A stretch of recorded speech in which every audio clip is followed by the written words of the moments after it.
வணக்கம் நண்பர்களே, இன்னைக்கு நாம அப்சஷன் திரைப்படத்தினுடைய விமர்சனத்தை தான் பார்க்க போறோம். இந்த திரைப்படத்தினுடைய பிளாட் என்னன்னு சொல்லி கேட்டீங்கன்னா, ஒன் விஷ் வில்லோ அப்படின்னு சொல்லிட்டு ஒரு ப்ராடக்ட் இருக்கு. அந்த ப்ராடக்ட்டை நம்ம மனசுல ஏதோ ஒன்று நினச்சிக்கிட்டு உடைச்சோம் அப்படின்னா அது அப்படியே நிறைவேறும். ஸோ அதே மாதிரி ஒரு பொண்ணு தன்னை காதலிக்கணும் அப்படின்னு சொல்லிட்டு நினச்சிக்கிட்டு அந்த ப்ராடக்ட்டை உடைக்கிறாரு. அதுக்கப்புறமா அவருடைய வாழ்க்கையில் நடந்த விஷயங்கள் என்னென்ன அப்படிங்கிறது அந்த திரைப்படத்தினுடைய கதையே. முதல்ல இந்த திரைப்படத்தினுடைய பாசிட்டிவ்ஸ் எல்லாமே பார்த்துடலாம். மேக்ஸிமம் இந்த படத்தில் பாசிட்டிவ்ஸ் மட்டும் தாங்க இருக்கும். முதல்ல ஸ்டோரி வந்துட்டு பார்த்தீங்கன்னா ஒரு சூப்பரான ஸ்டோரி அப்படின்னு தான் சொல்லி ஆகணும். அந்த ப்ராடக்ட்டை அவர் உடைச்சக்கப்புறமா அவருடைய வாழ்க்கையில் என்னென்ன மாதிரியான நரக வேதனைகளை அவர் அனுபவிக்கிறாரு அப்படிங்கிறத சூப்பராக காட்டியிருப்பாங்க. அண்ட் எண்டிங் வந்து பார்த்தீங்கன்னா எப்படி முடிக்க போகிறாங்க அப்படின்னு சொல்லிட்டு நான் ரொம்ப ஆவலாக வெயிட் பண்ணிருந்தேன். நான் எதிர்பார்த்ததை விடவே சூப்பராக எண்டிங் முடிச்சிருந்தாங்க.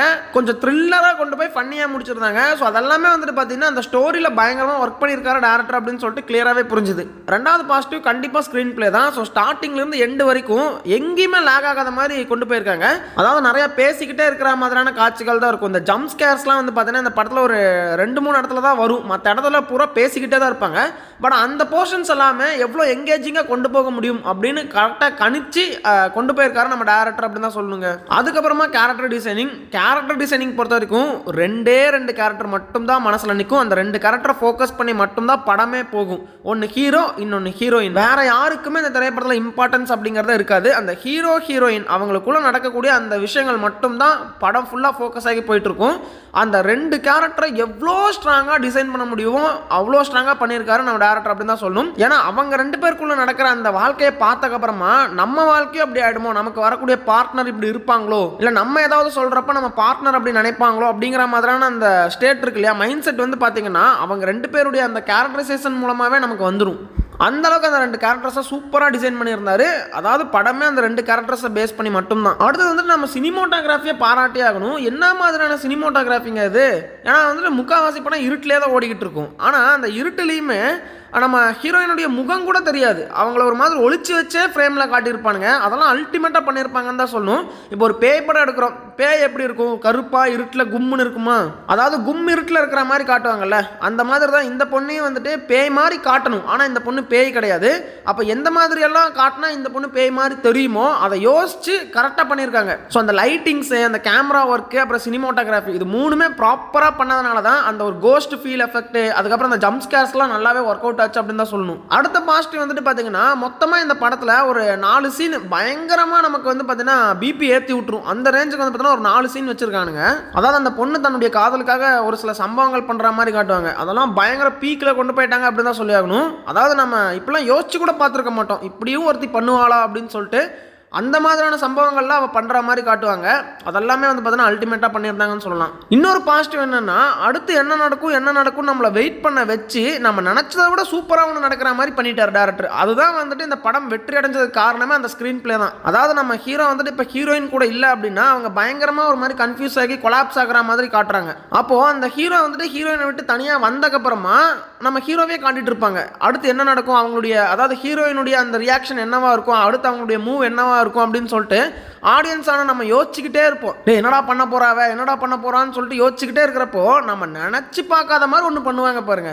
அங்கதான் வந்து பார்த்தீங்கன்னா இந்த படமே வெற்றி அடையுது. திக்கு மெயின்டைன் பண்ணி பயங்கரமான ஒரு ஜம்ப் ஸ்கேரை போட்டு அந்த சீனை முடிக்கிறது. அந்த மாதிரி ஒரு 4-5 சீன் இந்த திரைப்படத்தில் இருக்கு. அதனால தான் வந்துட்டு இந்த படம் இவ்வளோ வசூல் ஆகிட்டு இருக்கு, இவ்வளோ பேசப்படுது அப்படின்னு தாங்க நான் சொல்லுவேன். அதுக்கப்புறம் இந்த ஆக்டர்ஸுடைய பெர்ஃபார்மன்ஸ் எல்லாமே பீக்கில் இருக்கும். என்ன மெயினாக இந்த ஹீரோயின் 2 கேரக்டர் தான் ஃபோக்கஸ் பண்ணியிருப்பாங்க. மற்றவங்களாம் நார்மலாக தான் நடிச்சிருப்பாங்க. ஆனால் அந்த ஹீரோயின் ரோல் பண்ணவங்க அல்டிமேட்டுங்க. அவங்களுடைய ஆக்டிங்லாம் வந்துட்டு சான்ஸே கிடையாது.